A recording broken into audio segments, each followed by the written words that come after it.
So hello everyone. मैंने आपको अपने पिछले वीडियो में डिस्कस किया था कि आपको जितने भी एलिमेंट्स आते हैं जिनका एटॉमिक नंबर 1 से 20 है उनको आपको रिवीजन कर लेना है, जो कि बहुत ज़्यादा इंपॉर्टेंट होने वाला है इस चैप्टर को स्टार्ट करने में। ठीक है, carbon and its compound chapter. तो देखिए, ये जो चैप्टर है इसमें कुछ चीज़ें हैं जो कि बहुत ज़्यादा इंपॉर्टेंट है।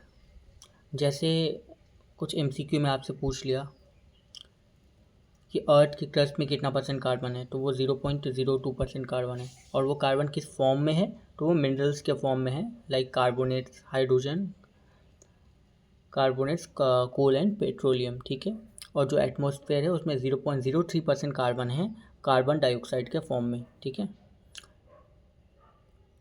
देखिए इतना कम अमाउंट में कार्बन है, फिर भी कार्बन का इम्पोर्टेंस बहुत ज़्यादा इमेंस है, वही यहाँ पे दिया हुआ है। ठीक है, और यहाँ पे कुछ लिस्ट है जिसमें आपको लिस्ट करना है, आपको देखना है कि अपने डेली लाइफ में बहुत सारी चीज़ें हैं, तो उसमें कौन सी चीज़ें मेटल की है, कौन सी चीज़ें हैं जो कि ग्लास और क्ले का बना हुआ है, और कौन सी चीज़ें हैं जो कि दूसरी किसी चीज़ से बनी हुई है, जैसे मानिए प्लास्टिक है कि कोई कॉम्पोसाइट मटेरियल हो सकता है। ठीक है, अब बॉन्डिंग इन कार्बन, हम लोग कोवेलेंट बॉन्डिंग के बारे में इसमें पढ़ने वाले हैं। ठीक है,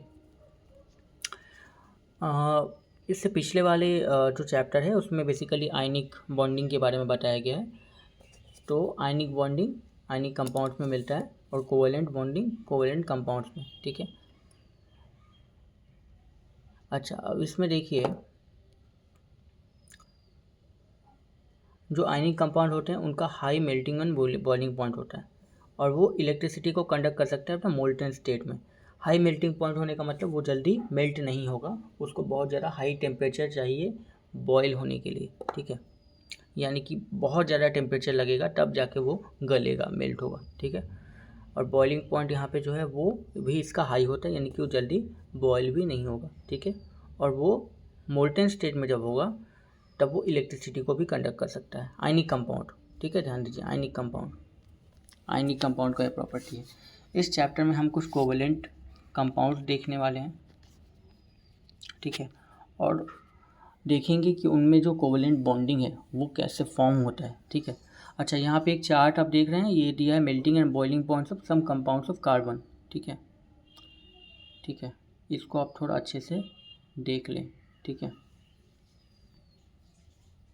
जैसे एसिटिक एसिड है, इसका मेल्टिंग पॉइंट है यहाँ पे 290 केल्विन, के मतलब केल्विन। ठीक है, इसको आप अगर सेल्सियस में लाना चाहें तो उसमें जैसे 290 है केल्विन में, तो उसमें 273 को आप माइनस कीजिए।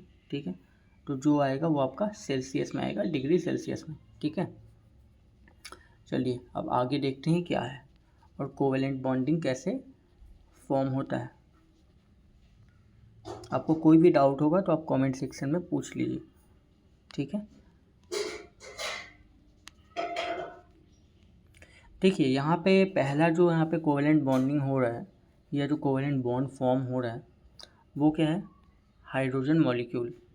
हाइड्रोजन मॉलिक्यूल, जब दोनों हाइड्रोजन एटम्स मिलके, दो हाइड्रोजन एटम हैं वो मिलके बना रहे हैं क्या, वो मिलके बना रहे हैं हाइड्रोजन मॉलिक्यूल। जब दो चीज़ मिल जा रहा है तब मॉलिक्यूल बन रहा है, ऐसे वो अकेला है तो क्या है, वो एटम है। ठीक है, अब देखिए बन कैसे रहा है।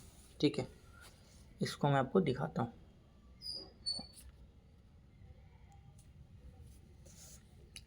देखिए कोवेलेंट बॉन्डिंग है, राइट, और ये हाइड्रोजन H2 मॉलिक्यूल, ये कैसे फॉर्म हो रहा है, तो यहाँ पे एक हाइड्रोजन एटम है। ठीक है, ये एक हाइड्रोजन एटम है और ये हाइड्रोजन एटम, करेक्ट। हाइड्रोजन का एटॉमिक नंबर क्या होता है ये पहले बताइए। देखिए एटॉमिक नंबर ऑफ हाइड्रोजन कितना होता है, एक होता है, वन होता है, यानी कि इसके आउटर मोस्ट सेल भी तो यही है, इसका बाहरी सेल भी यही है, एक ही सेल है, के सेल जिसको बोलते हैं, KLMN करके बहुत सारे सेल होते हैं। ठीक है, तो एक एक ही इलेक्ट्रॉन है, एक इलेक्ट्रॉन, तो ये एक इलेक्ट्रॉन यहाँ पे हम दिखा देते हैं। चलिए ये इसका एक इलेक्ट्रॉन। ठीक है, और ये हाइड्रोजन है, इसको हमने डॉट से दिखाया तो इसको भी डॉट से दिखाएंगे। इसके पास भी कितना है, एक ही इलेक्ट्रॉन है, ये इसका इलेक्ट्रॉन दिखा रहे हैं। अब आगे क्या होगा, बाहरी सेल जो के सेल है ना हाइड्रोजन का, उसको स्टेबल होने के लिए कम से कम तो 2 इलेक्ट्रॉन चाहिए। 2 इलेक्ट्रॉन होगा तब जाके वो स्टेबल होगा के सेल। उसी तरह और भी बहुत सारे सेल होते हैं, ठीक है। अब यहाँ पे इसको 2 इलेक्ट्रॉन चाहिए, इसके पास भी एक है, इसके पास भी एक है, यानी इसको अगर एक इलेक्ट्रॉन मिल जाए तब ये स्टेबल हो जाएगा, और इसको अगर एक इलेक्ट्रॉन मिल जाए तब ये भी स्टेबल हो जाएगा। लेकिन ये काम होगा कैसे, अगर ये अपना एक इलेक्ट्रॉन इससे शेयर कर ले तो उसके पास भी 2 इलेक्ट्रॉन, ये अपना एक इलेक्ट्रॉन इसका वाला ले ले तो इसके पास भी 2 इलेक्ट्रॉन, यानी कि शेयरिंग इज़ केयरिंग बोलते हैं ना।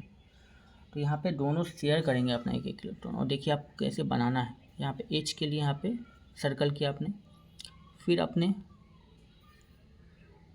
H किया और यहाँ पे हमने फिर से सर्कल किया, ठीक है। ध्यान रखिए सर्कल छोटा बड़ा ना हो, कोशिश यही कीजिएगा। अच्छा, इसके बाद यहाँ पे देखिए अपना ये एक इलेक्ट्रॉन, ये जो हाइड्रोजन है ना, इसके पास बाहरी सेल में कितना था, बाहर वाला यहाँ पे लिखते हैं, कॉमन है ना, कॉमन, ये शेयर हो रहा है, ठीक है। इसके पास कितना था, इसके पास पहले, ठीक है, ये अपना एक इलेक्ट्रॉन यहाँ पे रख दिया, और ये हाइड्रोजन ये भी अपना एक इलेक्ट्रॉन यहाँ पे रख दिया। तो अब इस हाइड्रोजन के लिए ये वाला पार्ट मतलब क्या, ये वाला पार्ट मतलब कॉमन पार्ट, ये वाला पार्ट मतलब कॉमन, यानी ये दोनों के पास है, ठीक है। यानी आप इस हाइड्रोजन के पर्सपेक्टिव से देखें तो इसके पास भी 2 इलेक्ट्रॉन, और इस हाइड्रोजन के लिए देखें तो इसके लिए भी ये 2 इलेक्ट्रॉन, इसके लिए भी 2 इलेक्ट्रॉन, इसके लिए भी 2 इलेक्ट्रॉन, ठीक है। तो यहाँ पे H, जब 2 इलेक्ट्रॉन रहते हैं ना तब एक सिंगल बॉन्ड बन जाता है, ठीक है। तो एक सिंगल बॉन्ड फिर H, तो यहाँ पे ये H2 बना रहा है, और ये जो बना ये मॉलिक्यूल बना, ठीक है, ये मॉलिक्यूल बना। और यहाँ पे ये क्या है, ये एटम है, ये एक एटम है, हाइड्रोजन एटम, और ये क्या है, ये भी एक हाइड्रोजन एटम है। 2 हाइड्रोजन एटम मिलके एक मॉलिक्यूल बनाते हैं, और वो कैसे बनाते हैं वो मैंने आपको बताया, ठीक है। चलिए आगे देखते हैं।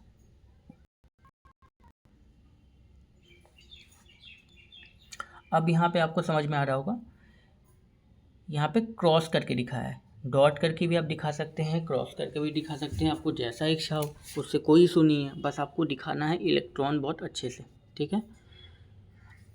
अच्छा, ये देखिए ये हाइड्रोजन का एक इलेक्ट्रॉन है, इस हाइड्रोजन के पास भी एक इलेक्ट्रॉन है, दोनों के पास एक एक है। अब वो जब शेयर करेगा, ये हाइड्रोजन दोनों आपस में क्या किया, शेयर्ड इलेक्ट्रॉन, देख पा रहे हैं कॉमन वाला पार्ट, इसमें इसने शेयर किया है, तो ये हाइड्रोजन मॉलिक्यूल बन गया, H2 मॉलिक्यूल, करेक्ट, ठीक है। इसके बाद हम नेक्स्ट क्लास में डिस्कस करेंगे कि O2 मॉलिक्यूल कैसे बनता है, N2 मॉलिक्यूल कैसे बनता है। इसमें सिंगल बॉन्ड बना, इसके बाद हम डबल बॉन्ड का सीखेंगे, डबल बॉन्ड कैसे बनता है बिटवीन 2 ऑक्सीजन आइटम्स। उसके बाद हम ट्रिपल बॉन्ड का सीखेंगे कैसे बनता है बिटवीन 2 नाइट्रोजन आइटम्स, ठीक है। Thank you,